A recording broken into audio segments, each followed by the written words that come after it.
Buenos días, nos encontramos en obra en la avenida Pau Carbamba y Manuel J. Calle con el ingeniero Patricio Orellana. Ingeniero, cuéntenos un poquito más sobre su formación profesional, sobre a qué se dedica usted y su experiencia con este tipo de estructuras metálicas. Claro, bueno, mi nombre es Patricio Orellana, soy ingeniero civil graduado en la Universidad de La SUAY en el 2017. A lo largo de mi experiencia profesional he trabajado tanto en estructuras, en edificaciones de hormigón como en este tipo de estructuras que combinan el acero y el hormigón. Este es mi tercer proyecto, es el primero en donde la estructura es mixta, es decir, de acero y de hormigón. Ingeniero, cuéntenos también por qué escogieron este tipo de estructuras para esta edificación en concreto. Claro, el dueño del proyecto tenía la expectativa de que con una estructura metálica el avance de la obra se lo realice más rápido, es decir, que el proyecto se concluya en menor tiempo. Esa fue la principal razón por la que se le encargó al ingeniero estructural el diseño en este tipo de elementos. En cuanto a las ventajas y desventajas, ¿qué nos podría comentar sobre las estructuras metálicas? Eh, las estructuras metálicas permiten una mayor eh, ¿cómo se puede decir? Ser más precisos al momento de la construcción, ya que no se tienen que lidiar con problemas como el encofrado de columnas, ni de losas, ni de vigas, que sabemos que siempre existen este tipo de errores eh, Mm, en elementos de hormigón armado.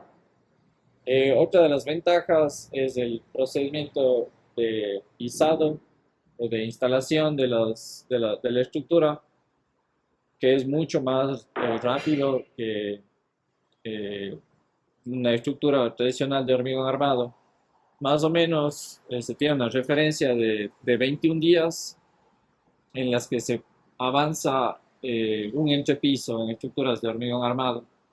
En este proyecto, para llegar a los dos entrepisos se tomó ese tiempo. Es decir, que se elabora el doble de trabajo en el mismo tiempo. Esas son las principales ventajas en el momento de la construcción. Ya, y en cuanto a los protocolos y procesos para la manipulación e instalación de este tipo de estructuras, ¿qué nos puede comentar? La estructura de acero fue subcontratada tanto en su fabricación como instalación. Entonces, estuvo a mi cargo la fiscalización de sus trabajos y obviamente dentro de esa fiscalización uno lo que revisa es la parte técnica, pero también la parte de la seguridad al momento de la instalación. Ellos venían con sus equipos, además de una grúa y un camión en donde tenían todos los elementos de donde la grúa iba repartiendo en todo el área de la construcción los distintos elementos y eh, afortunadamente no tuvimos ningún accidente que lamentar, los trabajos se realizaron en total normalidad y estábamos muy contentos en ese aspecto. Y en cuanto, por ejemplo, a las lluvias, ¿de pronto también les presentó algún tipo de desafío la instalación? Y al momento de la instalación no, porque como les digo, tenían todas las medidas de seguridad, habían líneas de vida en los andamios, habían arneses anclados a esas líneas de vida. Eh, con una leve garúa no había ningún problema. Cuando la lluvia era más intensa, obviamente el proceso de la soldadura a cordón corrido ya no se podía realizar y había que tomar una pausa, pero es algo normal que también se refleja en una estructura de hormigón armado. Claro, no más tradicional. Sí. Claro. Y justamente hablando de las estructuras de hormigón armado, ¿qué nos podría comentar, o sea, una comparación en costos de este tipo de estructuras con una más tradicional? Tal vez unos costos generales o tal vez los perfiles, Eh, los elementos como tal. bueno, cuando se subcontrata este tipo de estructuras metálicas, un costo más o menos da igual que si se contratara una cuadrilla de obreros y se les paga el material para que ellos realicen los trabajos cuando es en hormigón armado. Normalmente, sin imprevistos, saldría más o menos el mismo costo en una comparativa. Sí, sí, sí, nos habían comentado eso de que tal vez a la larga se ve el beneficio Sí, con el precio. digamos, en ese aspecto, en lo económico, no se nota mucha diferencia, más bien es en el tiempo en el que se ejecuta la obra, donde se ve reflejado una mayor rapidez en la instalación de una estructura metálica en comparación a la de hormigón armado. Mm, En cuanto a los perfiles estructurales, ingeniero, ¿qué tipo de perfiles están siendo utilizados en esta obra? La mayoría, o en su gran mayoría, son perfiles IP y para el tema de vigas y para el tema de columnas son cajas tubulares, rectangulares o cuadradas de sección. Em, Aparte de eso, en la estructura de cubierta se están usando perfiles doble G en distintos espesores, desde los 2 milímetros hasta los 4. El uso de la placa colaborante, ¿qué propósito tiene al momento de ubicarla en la cimentación? En estructuras de metal van de la mano con el tema de la placa colaborante para las losas debido a su rápida instalación y a la ventaja que se tiene al no tener que encofrar y apuntalar las losas para el momento de la fundición. En cuanto a la cimentación, ¿qué tipo de cimentación fue necesaria para este sistema estructural y si requirió alguna adaptación especial por el uso de acero? Claro, en la cimentación todas son zapatas aisladas, con excepción de los muros que rodean el edificio, en donde la cimentación es una zapata corrida. Para el tema del anclaje entre elementos de hormigón, como son las zapatas y las columnas de acero, se usaron unas placas base. De lo que se conforma una placa base es precisamente de una platina de cierto espesor indicado en el diseño estructural que tiene varillas soldadas en forma de patas y estas van embebidas en el plinto, en la columneta inicial de hormigón. Una vez que se funde eso, sobre eso ya se suelda la columna metálica.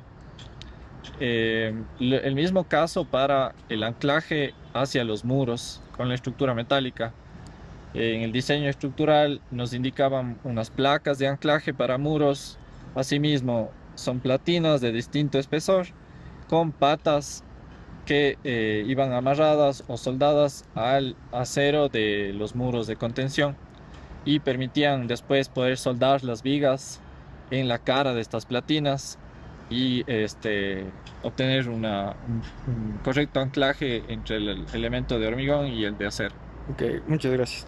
En cuanto a las luces, ¿cuál sería la luz máxima que se alcanzaba en este proyecto y si se han valido de algún sistema estructural adicional para lograrlo?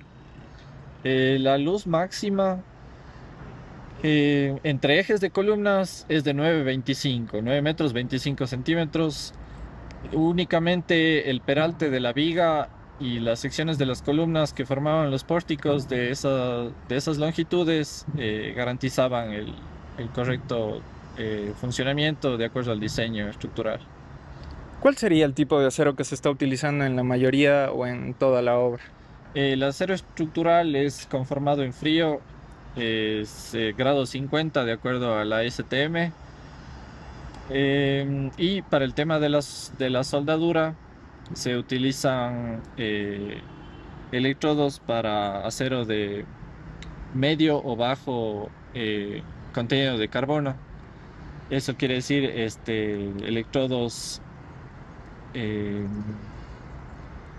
grados, perdón, con nomenclatura 6011 y 7018. Ok. En cuanto a ¿las conexiones están siendo soldadas, atornilladas o una combinación de ambos? De acuerdo al diseño estructural, para las conexiones entre columnas y vigas principales, ya sean cargadoras o no cargadoras, se estableció la unión eh, en base a la soldadura de cordón corrido y con placas de cortante.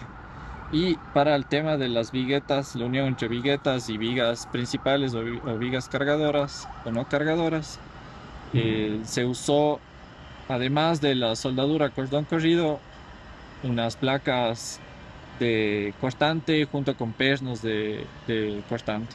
Ok. En cuanto al tiempo de ejecución de la obra, ¿cuánto se ha estimado o se estima más o menos que va a durar la construcción? La construcción como tal se estima que va a estar terminada dentro de un periodo de 1 año, 8 meses. El tema de la estructura metálica se lo realizó en una primera etapa de 3 meses y medio y una segunda etapa de 2 meses, es decir, 5 meses y medio. ¿Por qué hubo el parate? Primero porque el contratista no cumplió con los tiempos de entrega y segundo por los requerimientos propios del contratista. Él nos pedía que lleguemos hasta cierto piso con las losas fundidas para él poder hacer pie ahí y seguir elevando la estructura con una grúa y también manualmente con tecles. Ok. En cuanto a los costos, ¿cuál sería el costo aproximado por kilo de la estructura metálica? Y si nos podría dar un rango estimado más o menos del precio. Claro, el costo por kilo depende del precio del acero en el mercado. Obviamente, cuando se contrató había un precio y durante este tiempo de construcción ese precio o ha bajado o ha subido de acuerdo al mercado internacional. En el contrato se dejó establecido un precio de $2 por kilo de acero trabajado, es decir, fabricada la pieza de acero y eh, instalada ya en la obra. Ok. Muchas gracias, ingeniero, por este tiempo y por su experiencia también al compartirnos la construcción de esta edificación. De Muchas nada, gracias. un gusto.